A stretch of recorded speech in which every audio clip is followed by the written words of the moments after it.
Hello there, I'm Nathalia Melo, your unfiltered fit BFF. Mom of two turned CEO of a fitness empire. Someone who truly understands the struggles of trying to stay fit, sane, and sexy, all while juggling work, life, and motherhood. And this is the Unfiltered Fit Life podcast.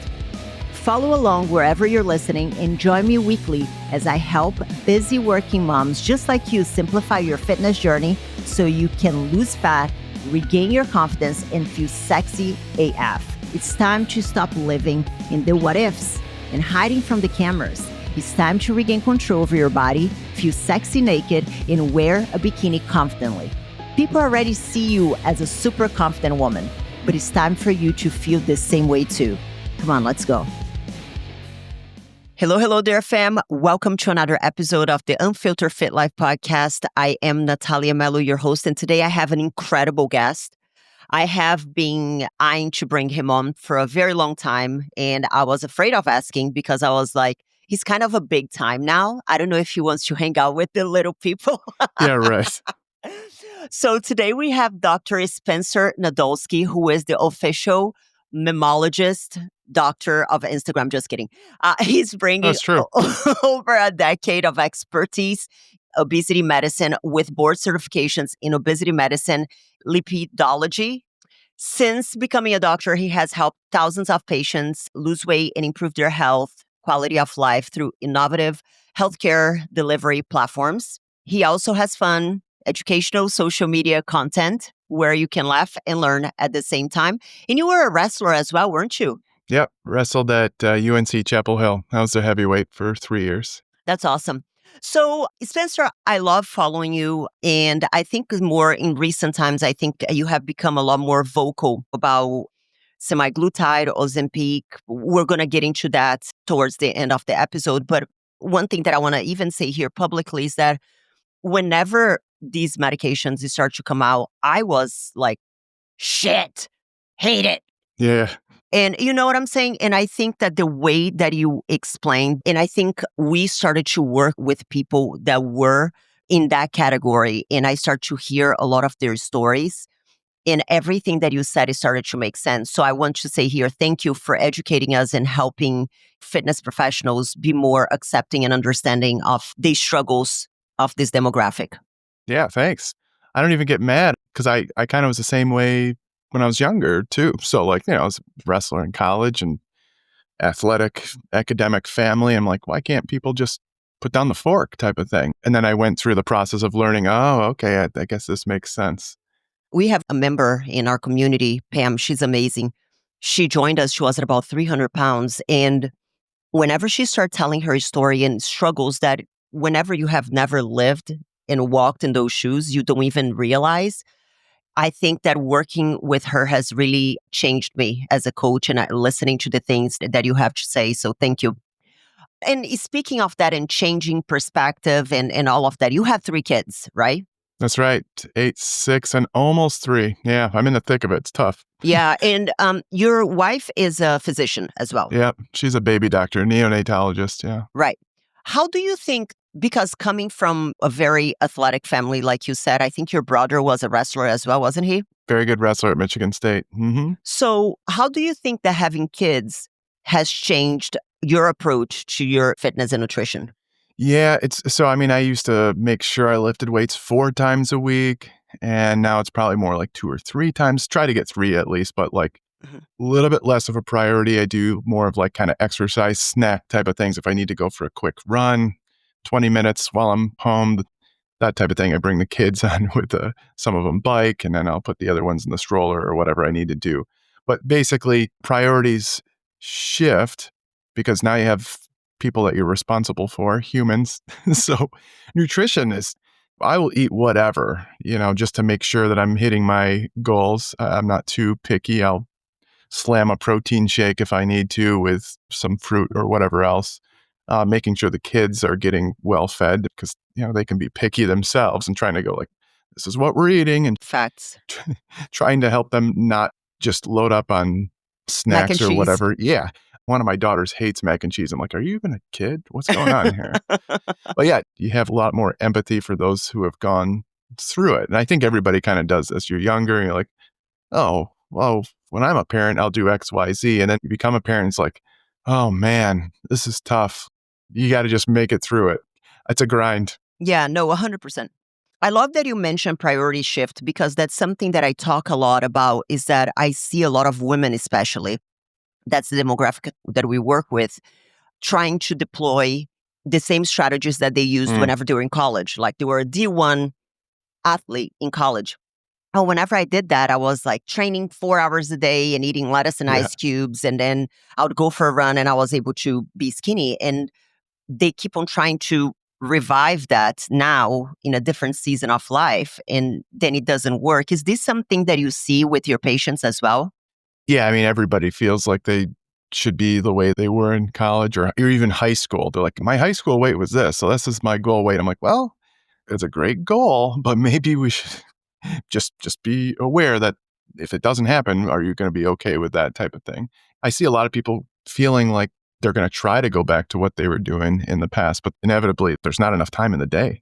Yeah, and I think the question is it's not so much about trying to get back to how they looked, but trying to do the things that they did to Yeah. accomplish the look. You see what I'm saying? Yeah, both. They likely won't be able to achieve even doing those things that they did. There's literally not enough time. I agree. Now let's start to get a little bit into obesity. Yeah. So, what exactly is obesity? I think that we need to clarify that because there is overweight, there is obesity. What would classify like someone as obese? And I'm going to ask almost like a philosophical question, I think, but here we are. What do you think that has caused the current obesity epidemic in the United States, especially? Yeah. So for definitions, actually, there's a whole working commission trying to figure out definitions that just published a month or two ago. This worldwide Lancet commission trying to define obesity. Because before, just in medical terms or even insurance, life insurance, it's a BMI of 30, body mass index, kilograms per meter square. And everybody's seen that. They've gone to the doctor. And there's probably a lot of athletes listening going, BMI is nonsense. Well, I mean, most people that walk through the door, I'm all in the cloud now, I'm telemedicine, but most people that would walk through the door when I was in a regular clinic, you're not seeing Ray Lewis walk through the door. You're not seeing jacked linebackers walking through. If they had a 30 BMI, I think I can count literally my 10 fingers how many people that walked through that probably didn't have what we'd call excess adiposity or body fat tissue while having that BMI of 30 and above. Having said that, though, BMI isn't the best marker for that. So, me, for example, I would technically fit in that overweight category. While wrestling, I would have fit in the obesity category. I had like a 31 or 32 BMI while wrestling. I had blurry abs. They weren't like they are now, but probably not a ton of body fat. Probably had some sleep apnea because my neck was huge, but I wouldn't go based off of BMI other than just as a screening measure. In the past, it was just like, oh, BMI 30, I guess that person has obesity. What you really should do is look at them clinically. Does this person actually have excess amounts of body fat? And then to go even further, they're trying to discern whether it's like what we call a preclinical obesity, meaning they may have excess body fat, but there's no health issues coming from it. So, like, for example, wow, their blood sugars are normal. There's no insulin resistance. They don't have any cholesterol, triglyceride issues, no blood pressure issues. They don't have any osteoarthritis, no reflux, no urinary incontinence, no sleep apnea, nothing caused from their excess body fat. They just have excess body fat. So that would be like a preclinical obesity. That's what this new commission came up with. Clinical obesity, though, would be excess body fat plus harm from it. So a little bit of increases in your fasting blood sugar or postprandial after you eat more than what we'd consider normal, insulin resistance, dyslipidemia, so your triglycerides are starting to get elevated, your HDL cholesterol is starting to get a little bit lower, maybe your blood pressure is a little bit higher than normal. That would be like that clinical obesity. So I tell everybody, look, you can start with a screening, with a BMI, it's fine to screen with that, but look a little bit further at that person, make sure that, see if they actually do have excess body fat.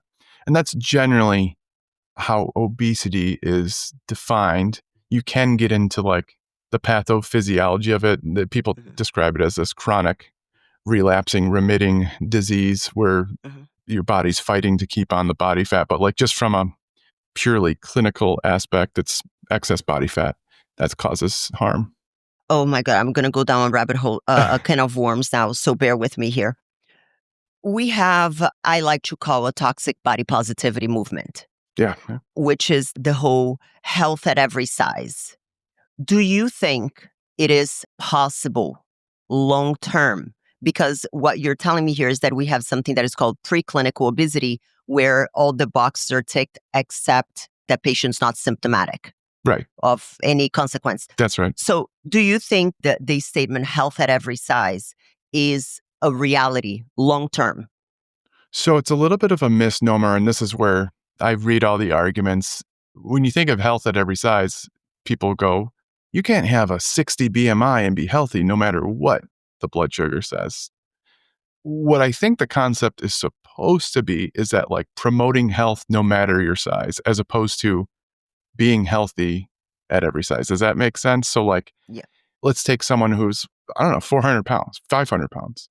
That person's, they're not healthy, right? Mm-hmm. However, despite that amount of weight, they can be healthier than what they would be if they were to do XYZ physical activity. It's going to be very tough, obviously, with that much body weight, but like trying to promote health no matter what their size is, that should be the way it's promoted. You see a lot of these health at every size, healthy at every size, whatever, influencers, advocates. And a lot of them are just pseudoscientific, because what they're going to say is that no, because they do take it that extra step and go, no, body fat and body weight have nothing to do with health. And it's like, no, that's just absolutely incorrect. Why don't we promote getting healthier despite the scale weight with other habits that have nothing to do with weight or at small amounts? So like physical activity, for example, eating healthier, the whole nutritious foods. Even if your weight doesn't go down that much, you can improve your health despite the scale. Mm-hmm. That should be the message, because what they're going to say is that, and this is also harmful, the stigma of obesity. So the stigma of obesity is, think about somebody who's like 300 pounds or whatever. They go and they have a 40 BMI, they go to the doctor, they say their back hurts. The doctor goes, you just need to lose weight. And turns out that that person has a tumor in their spine. It's rare. It could absolutely be their weight that's causing but the stigma is also harmful. Just even being stigmatized, just walking around. And so what they're going to say, nope, it's the harm from obesity is just the stigma that people have that causes the harm. It's not the actual body fat. Well, that's not true. We can literally put somebody in a metabolic ward for a month and watch blood pressure and other things change without any stigma related to that person, and their health will improve. So those people are not doing themselves any favors. And we're going to talk about the GLP-1s, but we're seeing a lot of this kind of yo-yo, whatever you want to call it, swing back the other way, because now we have medicines that actually can help people lose a lot of weight.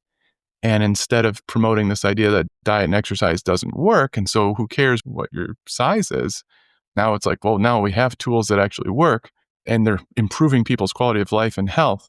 So now we're seeing that message kind of disappear. It's kind of an interesting phenomenon. So it's almost the healthy of every size became a scapegoat for those who were kind of like struggling a little bit. And now there are ways they're like, oh, I can have a better quality of life because there are medications now that can help facilitate that. Yeah, but the staunch health at every size or healthy at every size people, like the people that are really down that rabbit hole, now they're kind of shaming those who are in their camp who decided to use the medicines. You see it, and it's kind of like, don't shame people wanting to improving improve their life. Yeah. And anyway, that's a whole thing. Yeah, that's why before I asked, I was like, it's going to be a can of worms. No, yeah, might as well. And now I'm going to start with a little bit of the more controversials, because these are things that, I see your posts. I love your posts. Yeah. And obviously, I think that there is a lot of nuance conversation that needs to be had, which is hard through social media. Yeah. And this is one thing that I'm still a bit torn, even though working with the demographic that fits that bill. Because one thing that you're always saying is that obesity is not a choice. Right. Let me elaborate on my question. A problem that I have with a blanket statement, which I know that you're going to give some nuance to what that means, is that I find that whenever we just say obesity is not a choice, we're removing to an extent the person's agency to action. It's a kind of like, see, it's just the way it is. It's kind of like the whole conversation around hormones and perimenopause and menopause. It's like, see, it's just the way it is. I'm getting old. Right. So I think I know what you mean when you say obesity is not a choice, which I'm going to let you elaborate. And then whenever you elaborate, I would like to ask you if you do not feel that whenever we just say obesity is not a choice, it disempower, and I hate the word empowerment, but Yeah. it removes agency of the individual to make the necessary changes. Maybe there is the chemical imbalance from being obese for a long time and things like that. Yeah. But you know what I'm saying. So I would love for you to Yeah. elaborate on that and explain to the audience where you stand and what do you mean by that?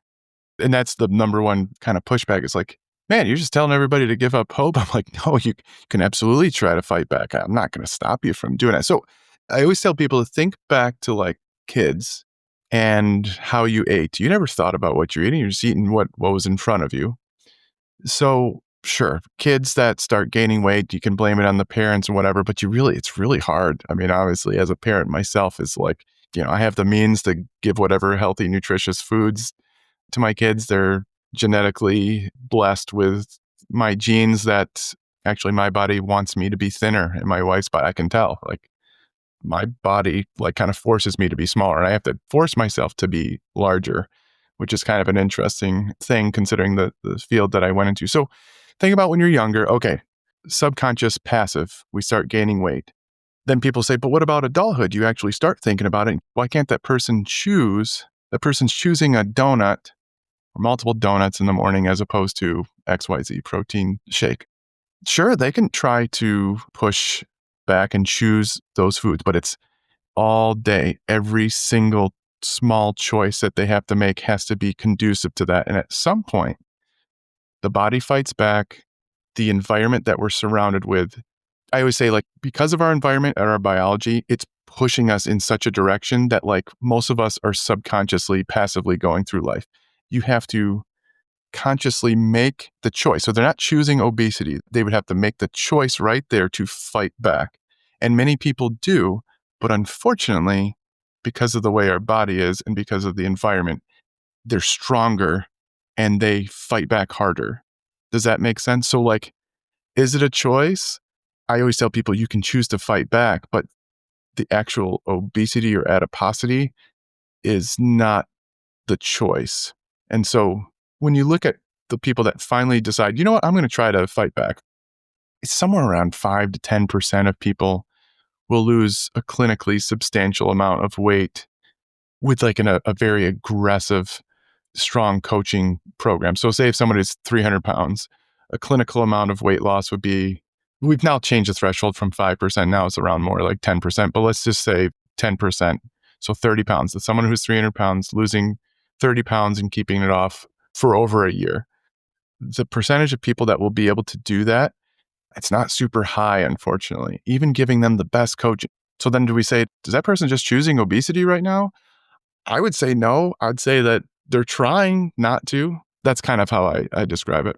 So what I'm hearing is that there is the psychological component of that. And what I'm also hearing is that there is that habit formation that starts whenever the person is very young, because you go to places with young kids. I have young kids as well.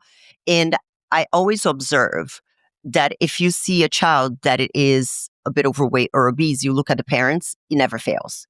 The parents are obese and overweight. So what I'm hearing is that the environment in which that kid grows up in kind of builds the foundation to what is going to make more difficult, because there is already that deregulation internally from the very beginning. That's all they know. Is that what you're saying?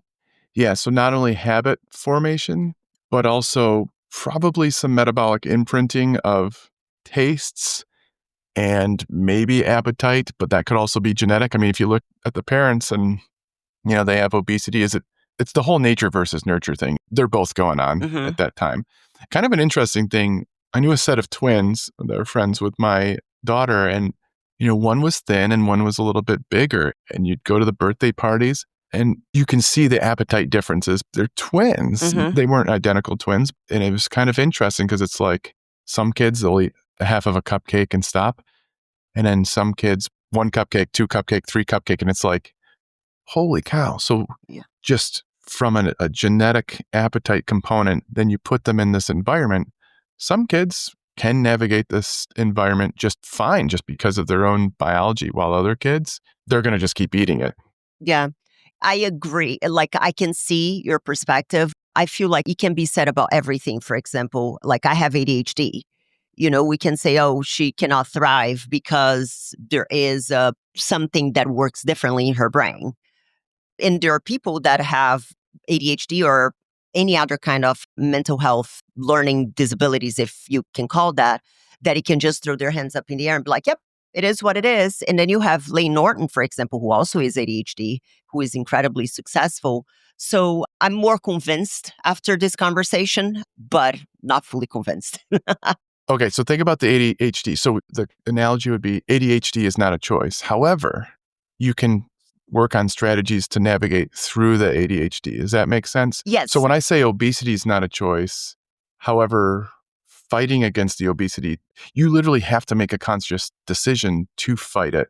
I'm not saying you won't be successful in fighting it without drugs, and we'll talk about the drugs, but like it's just that passive disease of obesity wasn't a choice. And what's funny is, I'll get people that lost a lot of weight like, well, that doesn't make sense. I lost a bunch of weight. I made the choice. I'm like, yeah, but what caused you to develop that weight in the first place? Did you just choose to? Well, I did have bad habits. I'm like, you weren't even thinking about it. It wasn't in your mind. It was so passive, subconscious that like, that's what I'm saying.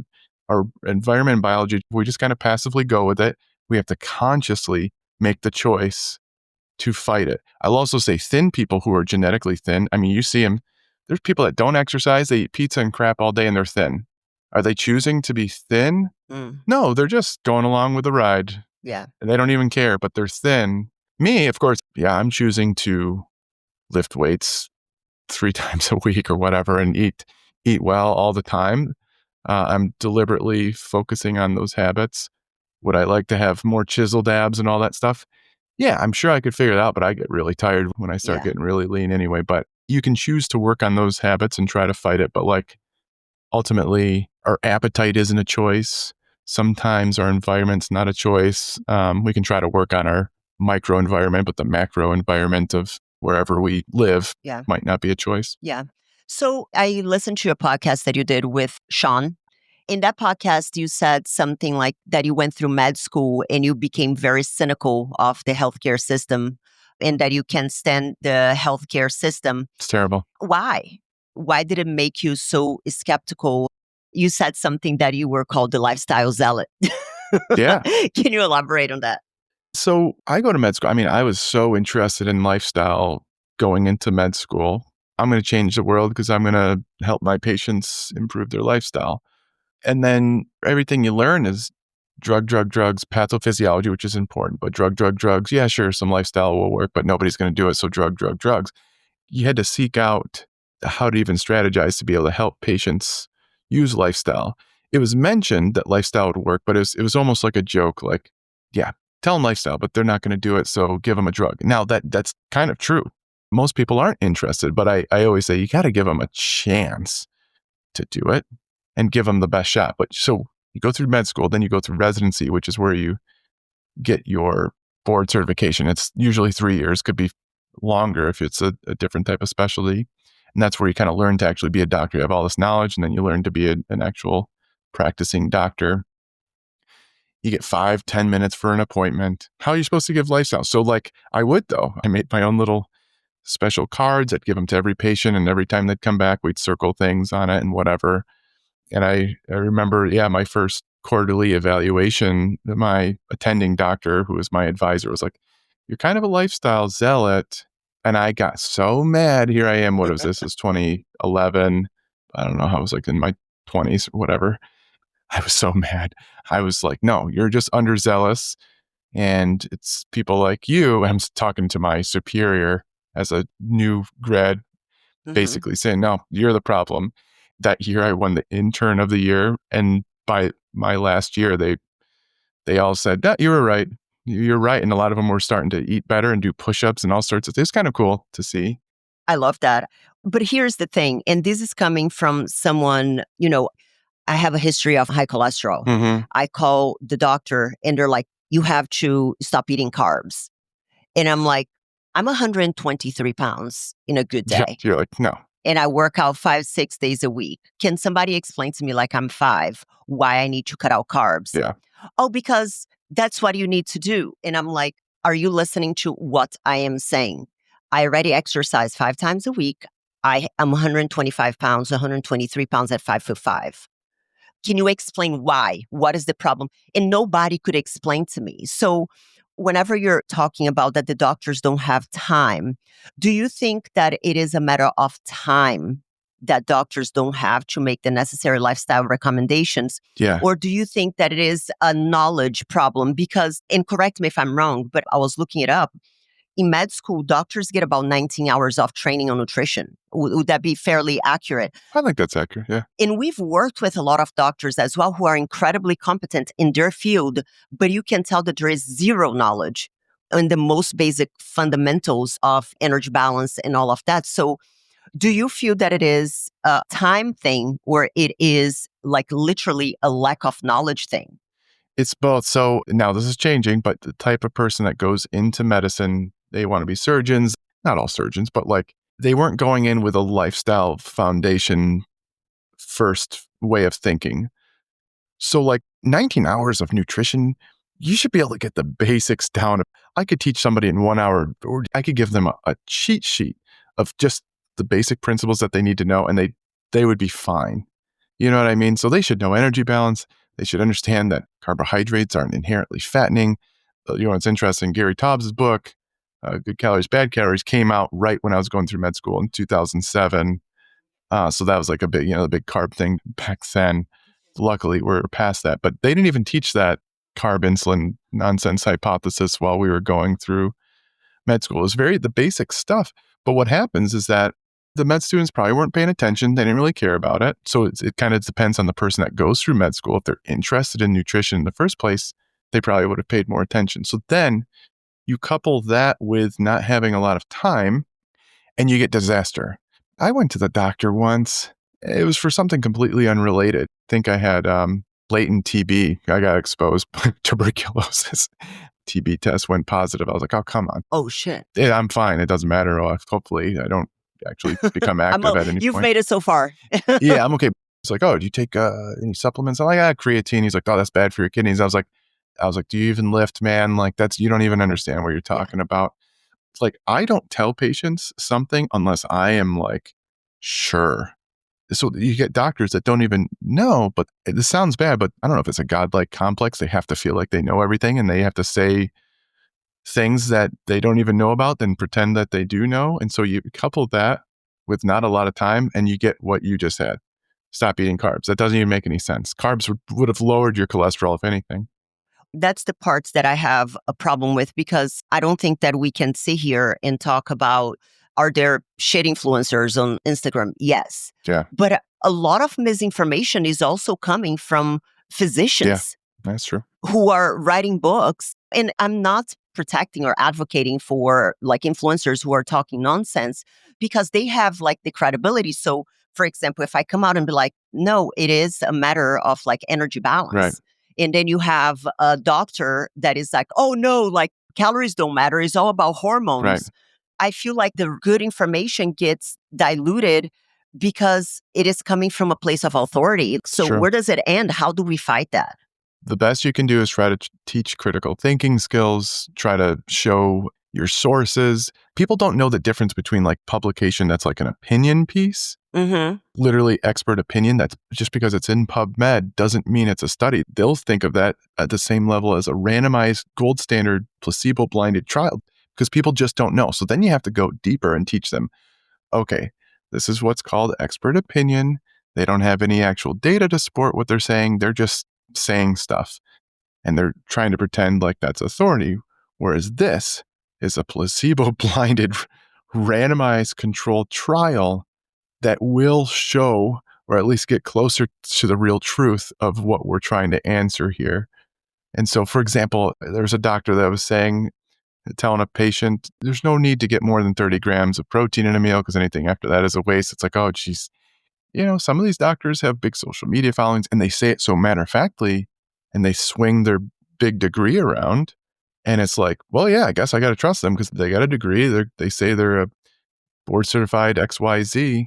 So they got to be right. Meanwhile, let's say if you, without the medical degree, says, no, actually, we have this whole research. You're like, yeah, but the doctor said that, so I'm going to trust them. It's hard to fight that. You got to teach critical thinking skills. You have to teach understanding the evidence-based model and hierarchy and understand study design. It's a whole thing. It's tough. Eventually, though, a lot of these people do come around. So you just got to stay consistent and keep at it. Or just don't eat protein. I don't really care, whatever.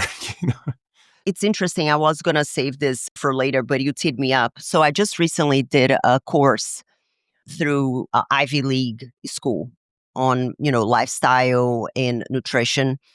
And there were doctors that were teaching us this course. And one of the physicians said, oh, cortisol makes you gain weight, Right. period. And then I was like, it's a bit more nuanced than that. And I was like, can you elaborate to me what is the mechanism in which cortisol alone, oh no, cortisol alone, just the existence of cortisol will make you gain weight. And I'm like, can you explain to me what is the mechanism in which that happens? And then she talked complicated. I'm like, no. In the absence of a caloric deficit, can you explain to me how cortisol and stress alone will make the person gain weight? So she sends me 3 or 4 researches on rodents. That was her backing up my question. Of course.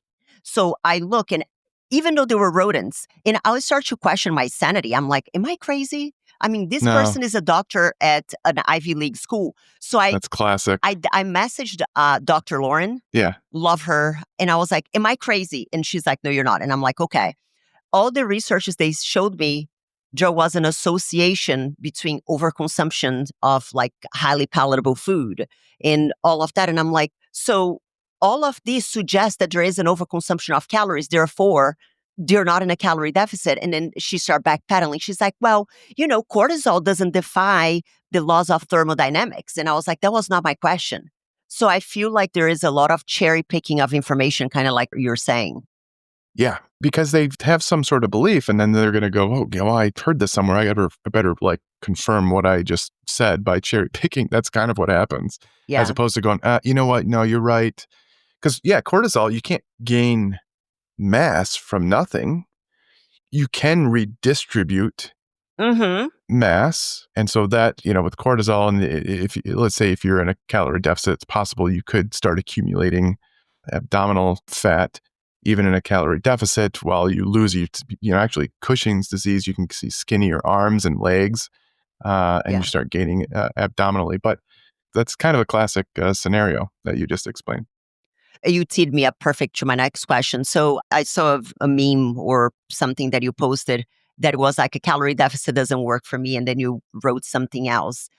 Do you think that it is possible to have a conversation about combating or minimizing obesity without talking about calories? Because you have all these conversations like eat more vegetables, eat more this. But I find that we are losing the essence of the very basic of energy balance. So do you think it is possible to have a conversation with your patients regarding obesity and how to minimize it without the fundamental conversation of calories? I mean, you can, but honestly, I like all my patients to understand the basic principles, because if they don't, they're going to be swayed by Jason Fung or whoever is going to say something just absolutely nonsensical and say, nope, it's not calories, it's the insulin or something like that. So I like to tell my patients, look, because just telling them to eat fewer calories than they burn isn't helpful, but the principle is important to understand, so that they understand that the strategies we do fit inside that principle, and that we're not making up magic fairy tales or something like that. So a lot of my patients, they appreciate it. They like my memes. They think they're funny because they're amazing, I gotta say. It's a way to kind of make fun of certain concepts and what people say without calling a patient an idiot for coming up with that. Because it's I don't think they're idiots. I think the people that they're listening to are idiots. And so I want to show in a funny way that person that they're listening to is an idiot. Here's the actual science. They love it. They learn. And so whenever you have a patient who is obese, overweight, and there is a deregulation of satiety hormones and hunger hormones, correct? Yeah, so it's a dysregulated appetite is basically what we see. It's the reason why people are like, they try to lose weight and they're just freaking hungry. Yeah.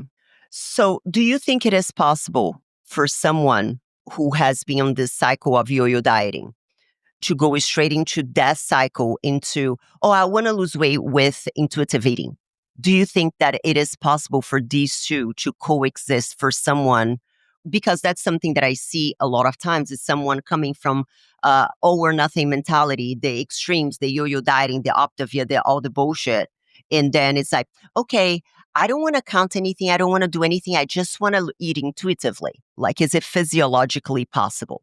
It's physiologically possible, I suppose, if they are focusing on high satiety foods. So take, for example, someone that drinks regular soda. They eat mostly chips and whatever, just extremely highly processed, yummy, high calorie foods. Let's say that. They switch to diet soda, again, without counting calories, and they're eating intuitively. I put that in quotes. They're eating as much of those satiating foods as they want without counting calories, particularly. Those people can lose weight. However, let's say that they're already eating that way and they want to lose weight and they want to do it intuitively when they've already done the calorie counting. Probably not going to happen. Like if they're counting and all this stuff, it's just not going to happen. Mm-hmm. The reason these drugs work so well is because they basically help normalize that intuitive eating, so to speak. They normalize the appetite centers to where they're like, oh God, I don't need to eat the whole pizza. I can just eat a slice. And that's kind of my question, because what I'm hearing from you is that on paper, potentially possible, but the appetite regulation is so out of whack, and I hate using this term, but like so disrupted. Mm-hmm. The analogy that I like to use is kind of looking at the gas gauge of a car that is broken and trying to assume like if you need to fuel up or not. Like it's hard because you don't know. It's kind of all over the shop. Yeah, no, that's right. That's exactly right. Is sugar addictive? This is one of those things that I think foods have addictive like properties. Think about table sugar. I said this the other day. Nobody's like pining for like a doing spoon lines, of table. doing lines. Yeah. And people are like, what about pixie sticks? I'm like, rarely. I mean, we remember those little things. We used to take the little stupid white sugar stick thing and dip it into those like sugar. But no, people don't crave that stuff. They crave like chips, which are salt, starch, crunchy yumminess, super yummy fat all together in one.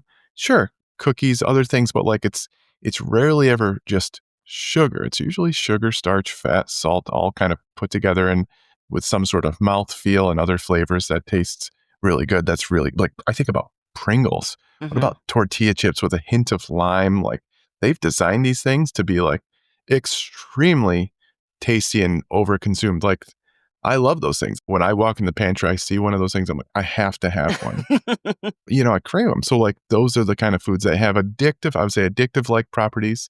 That was the whole thing with Kevin Hall's recent study that got kind of censored. There's a whole thing. You can read about it in the New York Times where Kevin Hall's the famous researcher, physicist that does metabolic ward studies with The Biggest Loser and all this stuff. But they use like these special milkshakes and they were looking at dopamine changes. And what they showed is that, because people say that must be like cocaine and other drugs.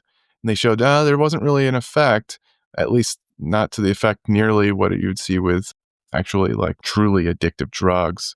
So I would say that foods can be addictive. Like I'm not going to call sugar like It's like cocaine. Because the other thing is we need food to survive too. We don't need cocaine and nicotine or anything else. So we always have to eat. So like we're always surrounded by these types of things.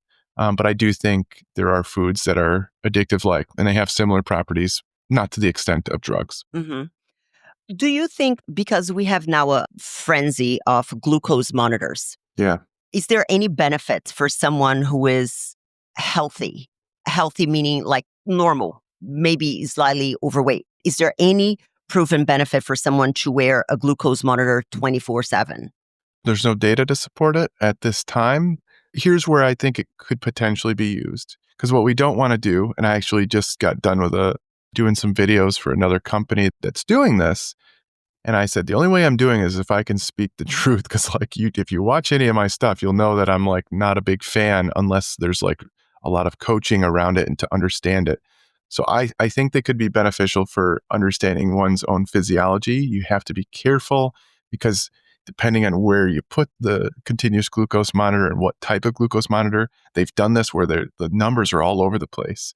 But in general, you see like after you eat a carbohydrate containing meal, you'll see some sort of glucose excursion that you see, and the people call them glucose spikes. We don't want glucose spikes. So what we don't want it to do is make people fear glucose spikes. Glucose spikes are normal from eating glucose. We don't want people eating bacon instead of blueberries and bananas and things like that. We don't want to promote that.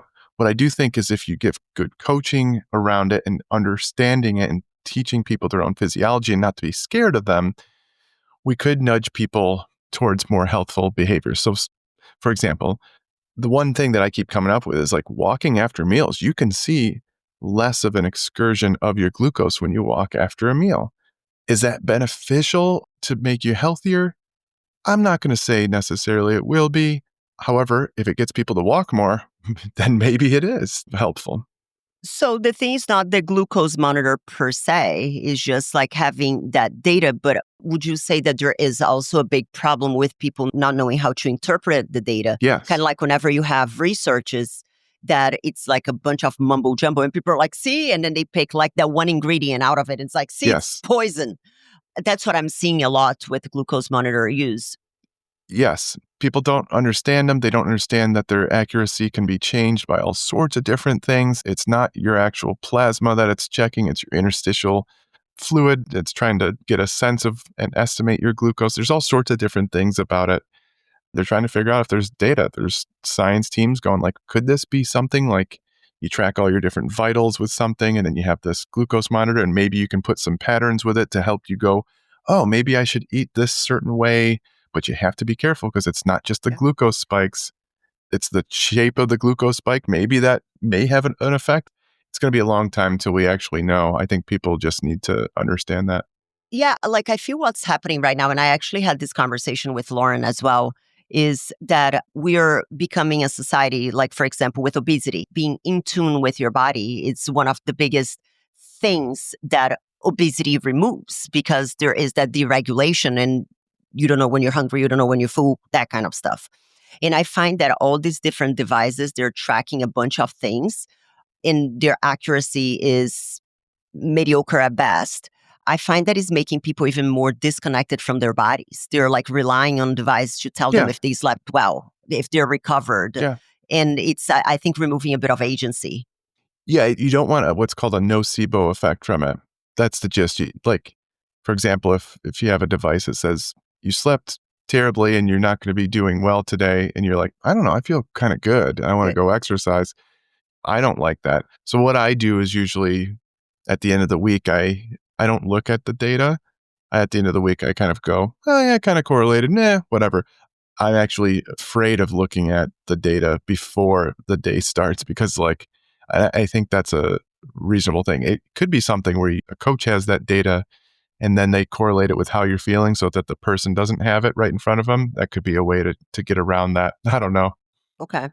And you talked a lot about insulin sensitivity, and I feel like insulin sensitivity is like the two words of the season right now. Like you have all the insulin sensitivity coaches and regulate your hormones and all of that. So can you explain what insulin sensitivity is? And one of the things around insulin sensitivity is people are saying that, oh, fasting is superior because, it triggers hormone and metabolic response, lowers insulin and blah, blah, blah, blah, blah, that, and the other. Can you first explain what insulin sensitivity is and how different diets can or cannot impact it? Yeah. So when you eat some sort of carbohydrate containing food, you want your pancreas to sense that glucose that's going from your intestines now into your blood and release insulin. The insulin is like a key that unlocks I call them like little sugar trucks from your cells, whether they're Sugar trucks. Yeah, that's my brother came up with that term, so you can kind of tag him with that. But imagine then in someone who's insulin sensitive, the key comes around to your muscles and even your fat cells, turns on the little sugar trucks. They come out, grab the sugar, bring them inside the cells. That's when you're insulin sensitive. When you have less, you're not as insulin sensitive, or if you're insulin resistant, think of maybe the battery's kind of dead or not working as well, or something's wrong with those sugar trucks. And now those little sugar trucks aren't coming out as well. And this can be for things like enzymes and all sorts of different processes in the body. But either way, the insulin's not working well. So somebody's very insulin sensitive. You don't need that much insulin. Everything's working well. You don't need to release that much. When you become more insulin resistant, you have to keep releasing more and more insulin to try to send more keys to kind of open up the little sugar trucks to try to turn them on, basically. It's a very layman's way of describing it, because there's all sorts of pathways and receptor changes and differences downstream, but that's the gist. It's funny. I'm in a group with people that did a course with me, and you have all kinds of people. Oh my God, fasting, it's going to change your life. And the researchers that I am familiar with, they all support the idea that the benefits from fasting come from the reduction of calories and That's right. reduction of adipose tissue. And a lot of the things that you look like, intermittent fasting leads to a greater improvement in insulin sensitivity compared to calorie restriction. Is that a thing? No. And if so, no, it's the excess calorie intake that causes insulin resistance. So like when you decrease your calorie intake, you can improve your insulin you improve your insulin sensitivity or reduce your insulin resistance. So like, no, it's because people make stuff up. it's But yeah, crazy. it's a state of like energy toxicity and excess adiposity. So to resolve that, you put people in a state of calorie deficit. It's the surplus, the toxicity, and too much energy that's causing the insulin resistance. And there's all sorts of things. Obviously, if you're not sleeping well, there's other lifestyle habits, exercise, sedentary, whatever, behavior, and probably certain types of foods that may have an effect. But the big one is the energy balance. We could spend a whole time here, but I have a lot that I want to talk to you about. So we were talking a lot about lifestyle. And whenever we look at the American College of Lifestyle Medicine, they have a nutrition prescription for treating and reversing. You know where I'm going with this, don't you? I have a feeling. They have a nutrition prescription for treating and reversing chronic diseases, which is a whole food plant predominant diet. Yeah. This means the majority of your plate should be filled with whole, minimally processed foods like vegetable, fruits, legumes, whole grains, nuts, and seeds.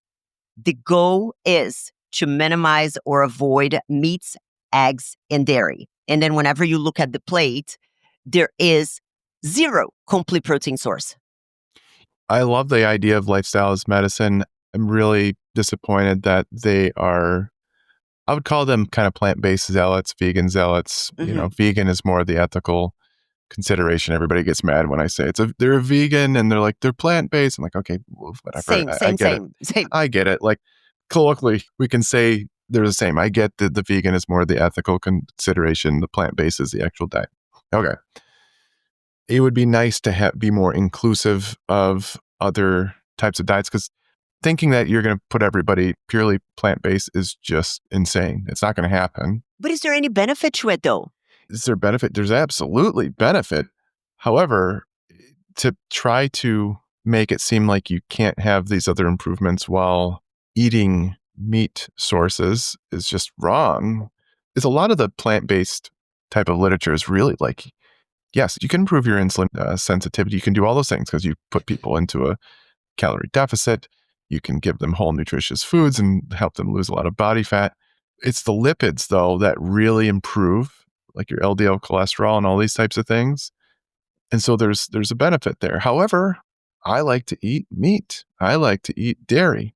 And you can help people get into a calorie deficit by including those things and still be very healthy. So that's kind of the gist. My question, though, is that chances are that the way that this prescription is given, that person is going to likely be very depleted of complete protein sources. Is this a fair assessment for most people that don't have a vast understanding of even what protein is? They should be promoting things like soy and tempeh, whatever.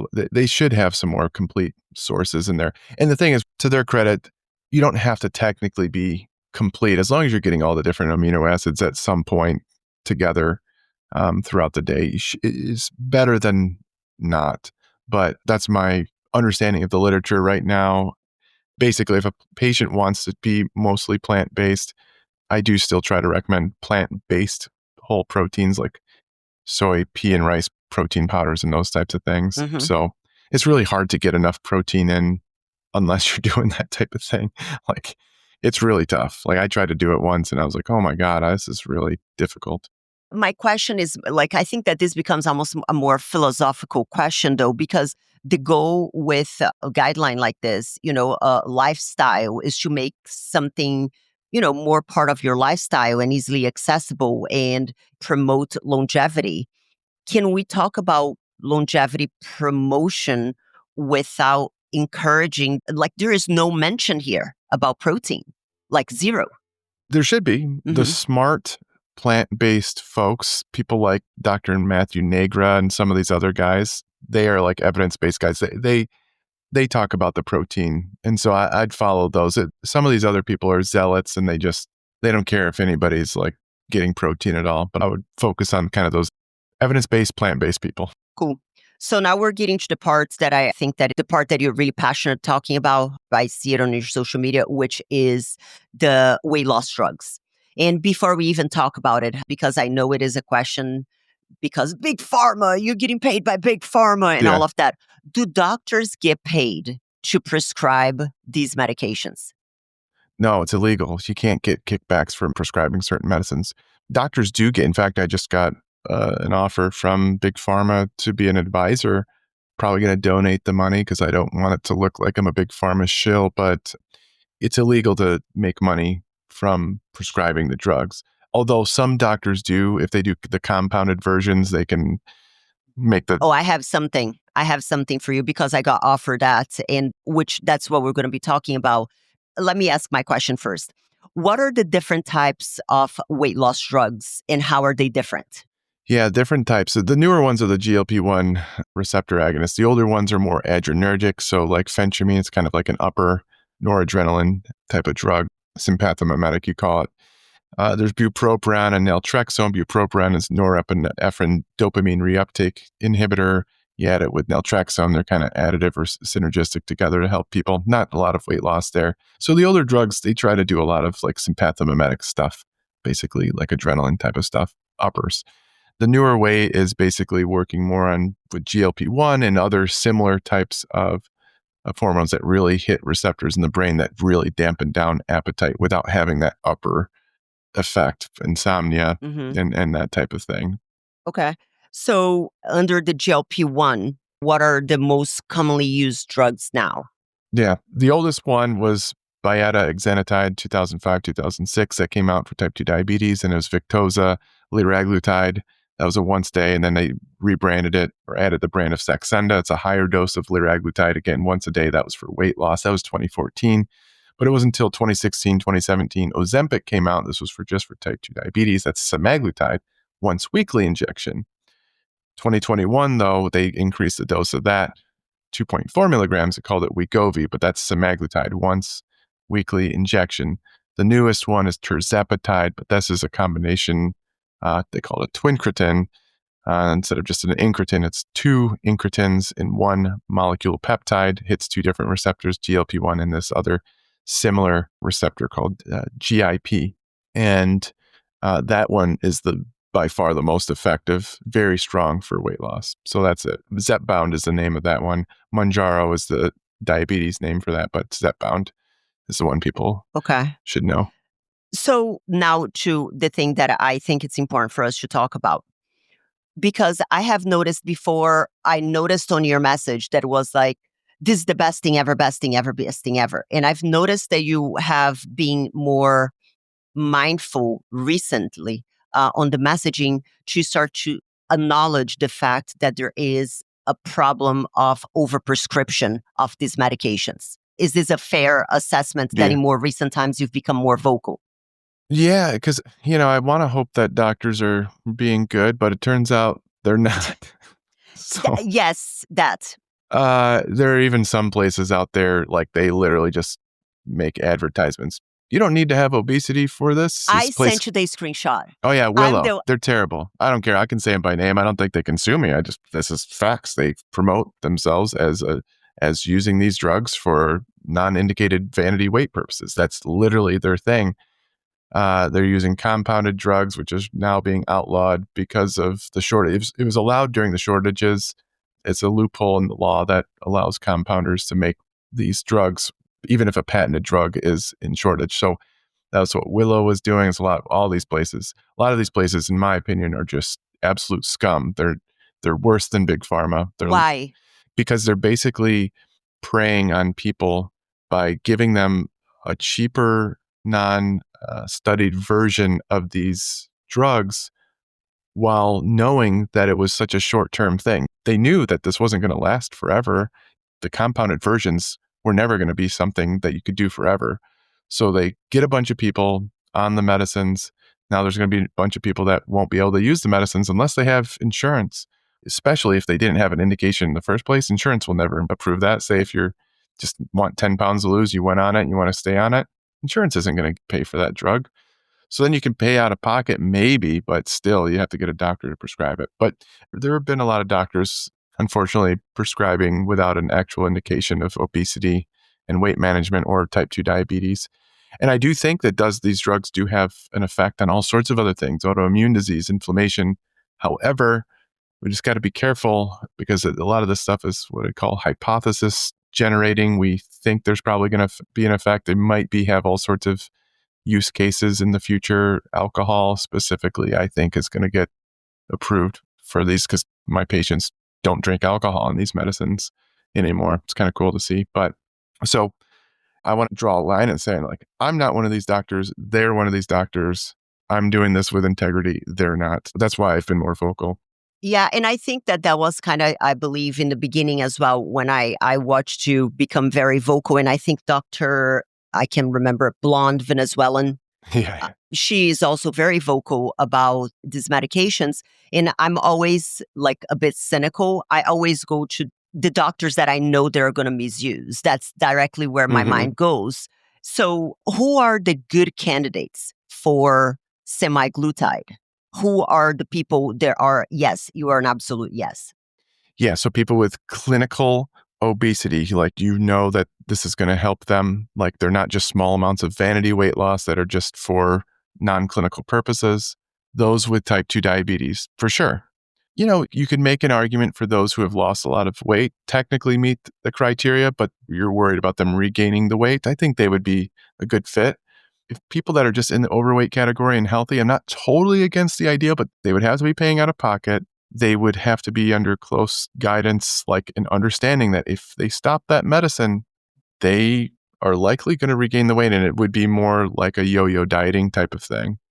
Whenever you say vanity weight loss, what do you qualify as vanity weight loss? I would qualify that as, like, if you have obesity, your goals could be vanity weight loss. It's more so those without much weight to lose, and it's small, clinically insignificant, meaning their health will not improve from the drug. So, like, again, I'm not totally against the idea. Just right now, it's really tough because of the shortages. It also hasn't been studied that well. So, like, we don't know. It could be if you're not getting much benefit from the drug, it's just small amounts of tiny little bits of weight, there could be more harm. So the harms may outweigh the risk. Although, like, again, if we study it, maybe everybody will be on these drugs at some point because it'll improve our lifespan and whatever. It's possible. So I'm not going to rule it out. I'm careful about promoting it that way. In the current state. And again, we're not talking about a utopic vision that I know you probably had in the beginning whenever the drugs came out until everybody started shitting the bed. In a realistic scenario, in the way in which these are being prescribed today, where we know that there is very little, it's almost like people are, oh, I'm not going to change my lifestyle. I'm going to use that drug because that's going to allow me to lose 10 pounds. because we know that this exists. This is how these drugs are being used by a lot of people nowadays. What is the problem with that? Like from a muscle, quality of life, lifestyle, weight regain, all of that. If you do it, you'd have to probably likely stay on it longer term to keep that weight off, because otherwise you'd yo-yo, just like going on a diet and coming off a diet, going on a diet and coming off of a diet. It just hasn't been studied long term. So like, again, it's possible that, oh gosh, even for small amounts of weight loss, just being on this drug is going to help them protect from a heart attack, all sorts of different illnesses. I'm just coming at it from a precautionary, like, we just don't know. And there's not enough of this drug to go to the people that we know for sure are going to get a lot of benefit from it. That's the gist. It's very possible in the future that, like, whatever, I'll be on a small little dose, you'll be on one, everybody will be on a little bit. But we just don't know. Is there overcompensation of hunger for someone who is on it? And then, for example, now, the compounds are being outlawed, like you said, and then they have to come off of it.